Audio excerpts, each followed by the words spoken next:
Now let us chant the verses to show supreme and non-supreme refuge. Many are those who go for refuge to mountains, forests, parks, trees, and shrines. People threatened with danger. That is not the secure refuge. That is not the highest refuge.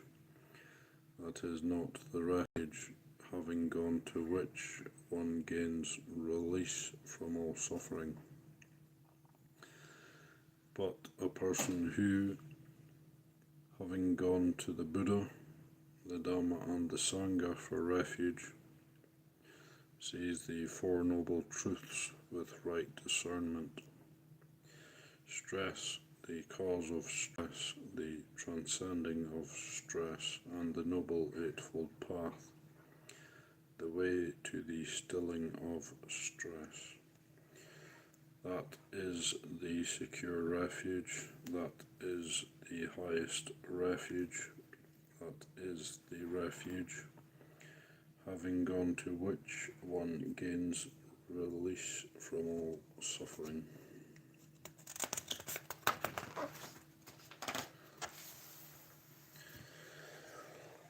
The verses on mindful living in the present. Now let us chant the verses on mindful living in the present. Do not recollect the past, nor desire the future. The past is over, the future has not come. These things of the present, see them with insight as they arise. Not faltering and not moved, think about them. Today itself the dispelling should be done. Tomorrow death might come. We will not have any occasions, we will not have any associations with death and his great army. You should abide dispelling thus day and night zealously. This is the single auspicious attachment, the appeased sage tells. Verses on the three characteristics. Now let us chant the verses on the three characteristics. All conditioned states are inconstant. When one sees this with discernment, one grows disenchanted with stress. This is the path to purity. All conditioned states are subject to suffering. When one sees this with discernment, one grows disenchanted with stress. This is the path to purity. All phenomenal states are not self. When one sees this with discernment, one grows disenchanted with stress. This is the path to purity. Amongst all human beings, few of them who can go to the further shore. These others simply scurry around on this shore. But those who practice the Dhamma in line with the well-taught Dhamma, they will cross over death's realm, which is so hard to transcend. Abandoning the dark Dhamma practice, the wise person should develop that which is bright. Having gone from home to homelessness in seclusion, there he should wish for delight. He who has nothing should discard sensuality. He should cleanse himself, the wise one, of mental defilements.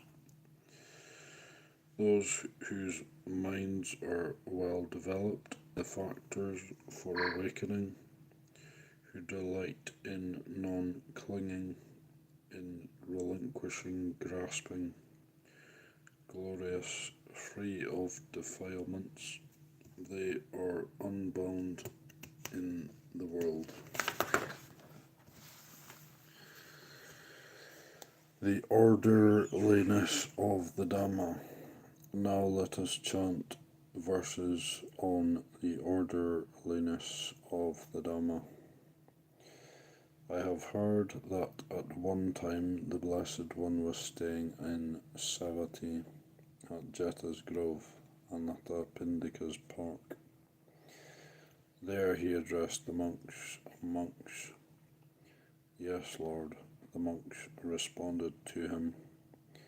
The Blessed One said, monks, whether or not there is the arising of Tathagatas, this property stands, this steadfastness of the Dhamma, this orderliness of the Dhamma. All processes are inconstant, all processes are stressful, all phenomena are non-self. The Tathagata directly awakens to that and breaks through to that. Directly awakening and breaking through to that, he declares it, teaches it, describes it, sets it forth. He reveals it, explains it, and makes it plain. All processes are inconstant. All processes are stressful. All phenomena are non-self. That is what the Blessed One said. Gratified, the monks delighted at his words.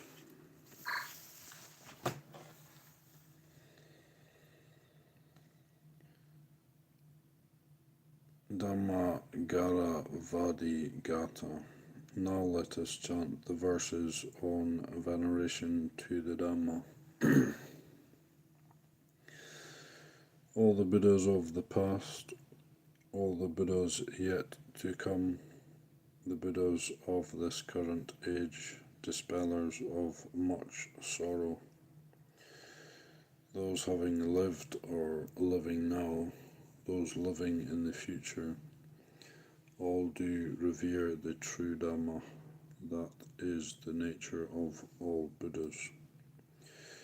Therefore, desiring one's own welfare, pursuing greatest aspirations, one should revere the true Dhamma, recollecting the Buddha's teachings.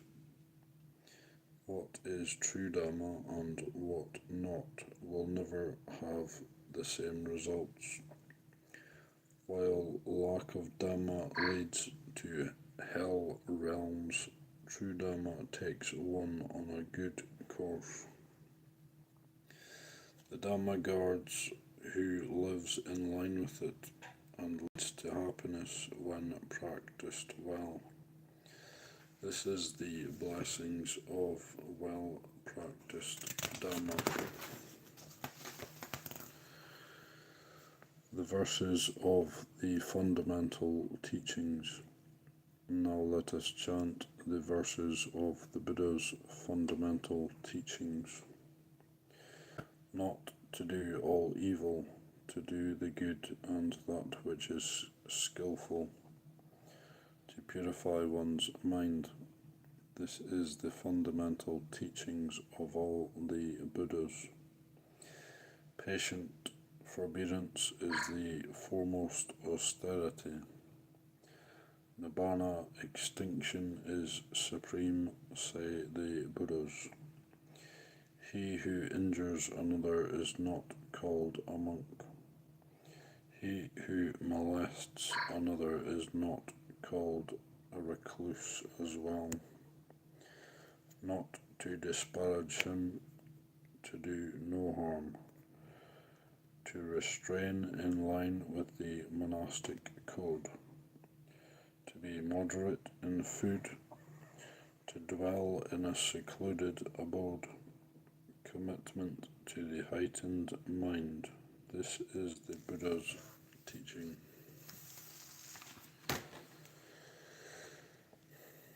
The Buddha's first exclamation verses. Now let us chant the first verses of the Buddha's exclamation. For many lifetimes in the round of birth, wandering on endlessly, for the builder of this house I searched. How painful is repeated birth. House builder, you've been seen, another home you will not build. All your rafters have been snapped, dismantled is your ridgepole. The non-constructing mind has come to craving's end. The verses on the last instructions. Now let us chant the last verses of the Buddha's instructions. Now, monks, I declare to you, change is the nature of conditioned things. Perfect yourselves, not being negligent. These are the Tathagata's final words.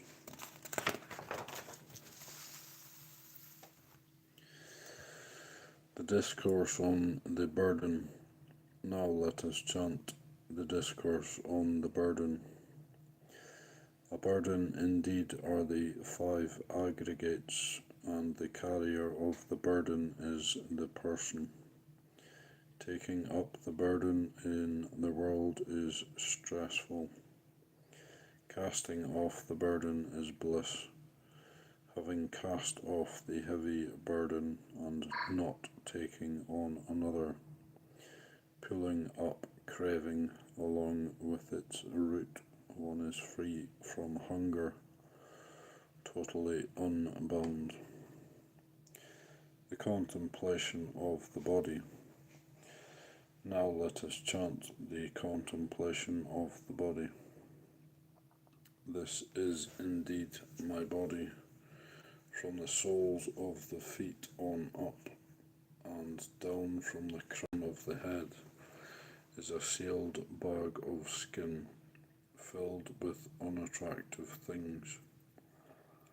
In this body there is hairs of the head, hairs of the body, nails, teeth, skin, flesh,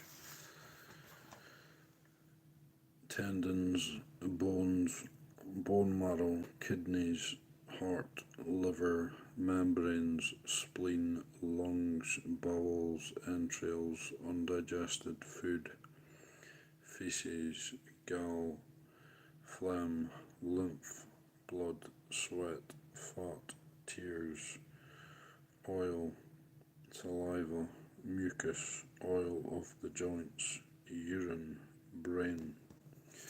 Such is this body of mine, from the soles of the feet on up, from the crown of the head on down, surrounded by skin, filled with all sorts of unclean things.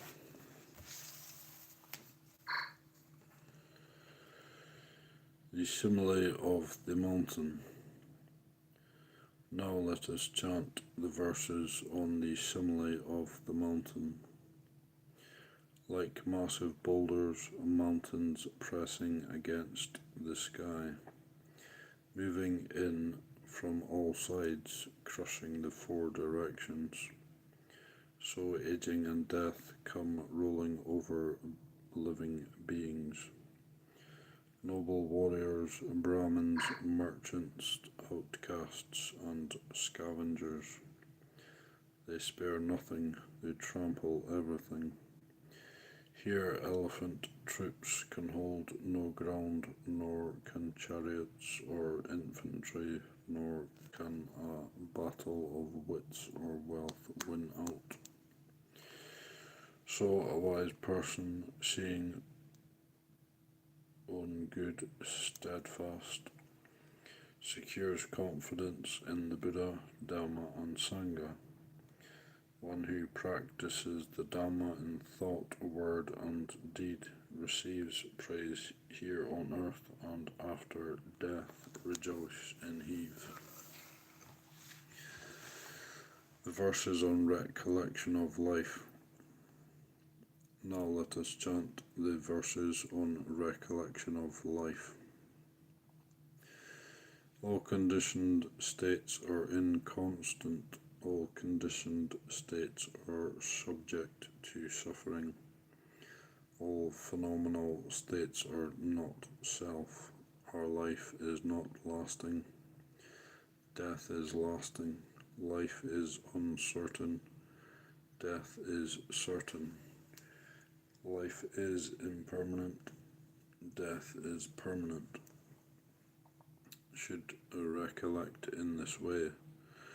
This body will not last long. Deprived of consciousness, will be discarded, laying over, covering the earth like a wood that is useless. All things are impermanent. They arise and pass away. Having arisen, they come to an end. Their coming to peace is bliss. Admonition before the Parinibbana. Now let us chant the verses on the admonition. Young and old, wise and foolish, rich and poor, all end up dying. As a potter's clay vessels, large and small, fired and unfired, all end up broken, so too life heads to death. Then the teacher said, "For ripe my age, little the life remaining to me. Leaving you, I will go, having made my refuge for myself. Be heedful, monks, mindful, virtuous. With your resolves well concentrated, look after your minds. He who in this Dhamma and Vinaya remains heedful, leaving the wandering on through birth, will make an end of stress." The verses on noble wealth. Now let us chant the verses on the noble wealth. One whose faith in the Tathagata is unshaken and established well, whose virtue is beautiful, the noble ones enjoy and praise. Whose trust is in the Sangha, who sees things rightly as they are. It is said that not in vain and undeluded is their life. To virtue and to faith, to trust and seeing truth. To these the wise devote themselves, Buddha's teaching in their mind. The discourse on the mere belief. Kalama Suttam. Now let us chant the discourse on the mere belief. Do not go, you Kalamas, by what you have heard said, nor by what has been transmitted by tradition, nor by the general consensus, nor by what has been in a collection of texts, nor on the basis of logical reasoning, nor by reflection on appearances, nor on the basis of inference, nor by agreement after pondering views, nor by what seems probable, nor by the thought. The Samana is our revered teacher. Whenever Kalamas, you know for yourselves. These Dhammas are akusala, These dhammas are savaja. These dhammas are censured by the wise. These dhammas, when undertaken and carried out, lead to harm and dukkha. Then kalamas, you should abandon them. These dhammas are kusala. These dhammas are anavaja. These dhammas are commended by the wise. These dhammas, when undertaken and carried out, lead to welfare and sukha. Then kalamas, having reached them, you should dwell in them. The discourse on the insight practice.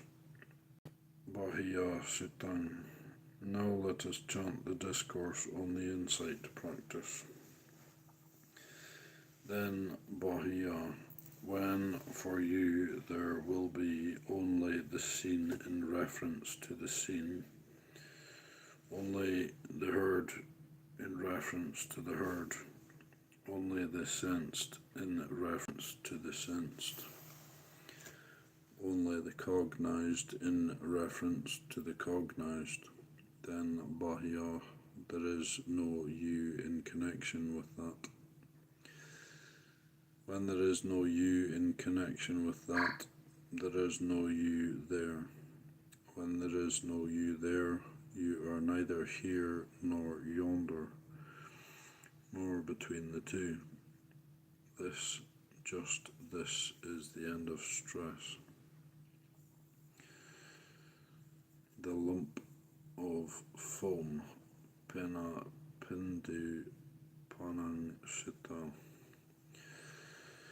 Now let us chant the discourse on the lump of foam. Form is like a globe of foam, feeling, a bubble, perception, a mirage, fabrications, a banana tree, consciousness, a magic trick. This has been taught by the kinsmen of the sun. However, you observe them, appropriately examine them. They're empty, void to whoever sees them appropriately. Beginning with the body as taught by the one with profound discernment, when abandoned by three things, life, warmth, and consciousness. Form is rejected, cast aside. When bereft of these, it lies thrown away, senseless, a meal for others. That's the way it goes. It's a magic trick. It's an idiot's babbling. It is said to be a murderer. No substance here is found. Thus a monk, persistence aroused, should view the aggregates by day and by night, mindful and alert. Should discard all fetters, should make himself his own refuge, should live as if his head were on fire, in hopes of the state with no falling away.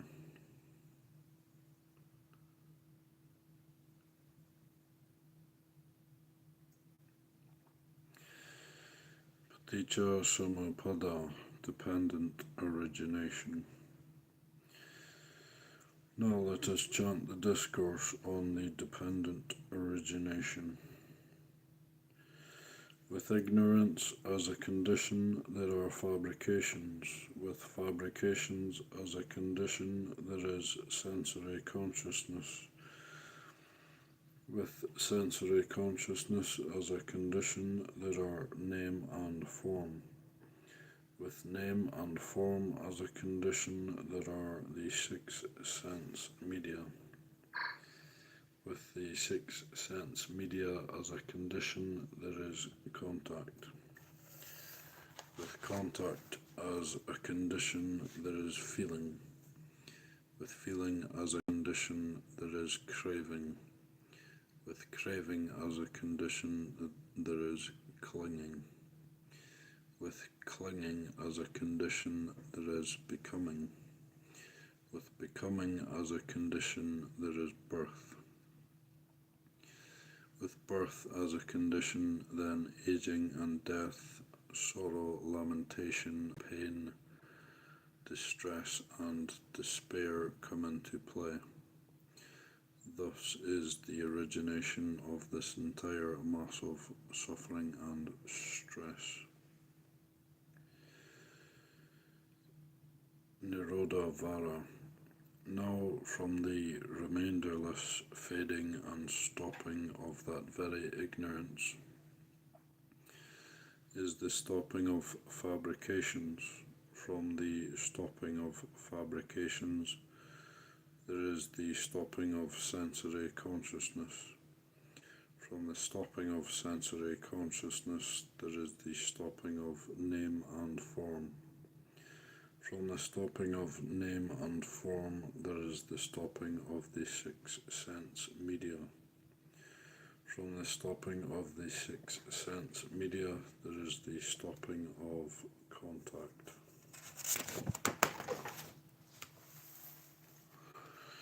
From the stopping of contact there is the stopping of feeling. From the stopping of feeling there is the stopping of craving. From the stopping of craving there is the stopping of clinging. From the stopping of clinging there is the stopping of becoming. From the stopping of becoming there is the stopping of birth. From the stopping of birth then aging and death, sorrow, lamentation, pain, distress and despair all stop.